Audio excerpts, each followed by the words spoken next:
Selamat siang teman-teman, nama saya Kenneth Stereo. Hari ini saya akan melaporkan secara langsung terkait inovasi dan teknologi yang saya temukan di ITS. Universitas ITS adalah universitas teknologi terkemuka di Surabaya. ITS dikenal sebagai kampus inovasi yang paling unggul dalam bidang robotika, kedokteran tinggi, dan sains data. ITS bekerja sama dengan banyak universitas di seluruh dunia, terutama Selandia Baru dan China. ITS memiliki banyak komponen yang mengubah perkembangan zaman yang lebih maju secara lokal. Kedokteran merupakan fakultas baru pada riset perkembangan teknologi. Saya akan bertemu dengan beberapa dosen untuk menginterview mengenai inovasi dan teknologi yang dikembangkan oleh ITS. Assalamualaikum, selamat siang Bu. Nama saya Kenneth Soterio dari tim reportase. Saya bertujuan di sini untuk mempelajari inovasi dan teknologi yang ada di ITS ini sebagai lomba video reportase. Dengan hormat, saya dari tim reportase Kenneth Soterio dan videografer di sini Melvin Loh. Boleh kami konfirmasi nama lengkap dan gelar Ibu untuk pemberitaan kami? Aslinya nama aku Naswa Musabila, di Bali Naswa, dan mungkin aku bukan dosen, tapi aku adalah mahasiswa tingkat akhir di departemen ini.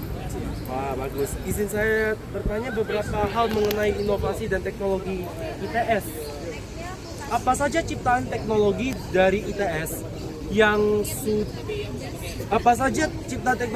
ITS yang sudah atau paling mendunia? Sebagaimana dimaksud bahwa teknologi ini telah dipakai oleh pemerintah Indonesia, bahkan pemerintah luar negeri. Oke, terima kasih ya. Jadi kalau misalnya untuk yang luar negeri itu kayaknya belum. Cuman kalau misalnya common digunakan dalam aplikasi itu adalah iPhone dan juga Seats. Jadi motor dan juga mobil listrik yang bisa digunakan, kita juga bisa panggil kalau iPhone untuk mobilisasi para mahasiswa di dalam. Teo, pinjam. Kita juga ada kapal kecil yang bisa mendeteksi keberadaan kapal-kapal lainnya. Jadi kayak as a safety juga di dunia kemaritiman. Apakah ada produk inovasi dan teknologi dari ITS yang dijual ke konsumen luar? Dalam arti dijual oleh mahasiswa ITS? Untuk dijual itu sebenarnya saya belum tahu ya, apakah itu sudah ada yang membeli atau belum. Tapi itu memang beberapa teknologi yang masih sudah di launch, tapi belum yang dipasarkan gitu.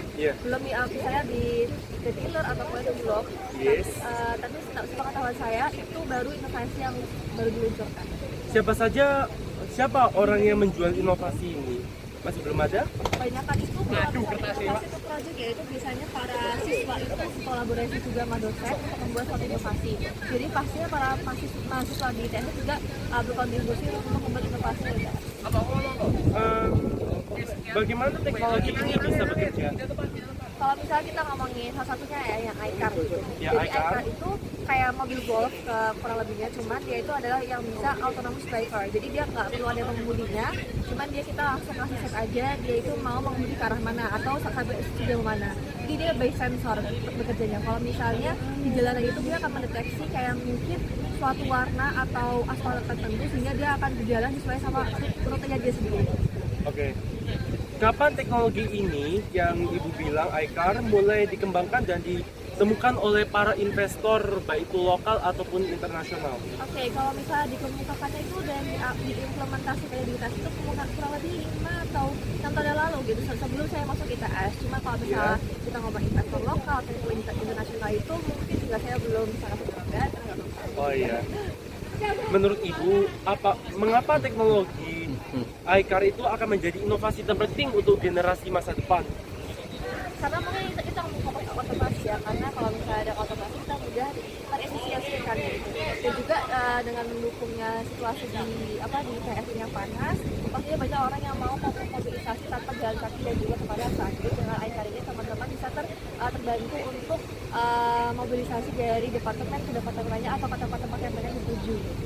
Baik, sebelum kami mengakhiri interview hari ini, apakah Ibu memiliki masukan tambahan atau poin-poin tambahan yang perlu disampaikan? Untuk poin-poin tambahan mungkin ini untuk inovasi, untuk implementasi itu akan selalu berusaha berinovasi dari mungkin mahasiswanya dan juga kolaborasi dengan para dosen-dosen. Jadi kedepannya juga akan ada banyak proyek akan inovasi yang ditemukan oleh ITS. Iya, baik. Jadi lomba video reportase ini rencananya saya pasang di YouTube dan kami akan mengkonfirmasikan Anda bahwa videonya ini kita sudah publikasikan ke YouTube. Kami segera mengakhiri interview hari ini. Terima kasih untuk waktunya Ibu.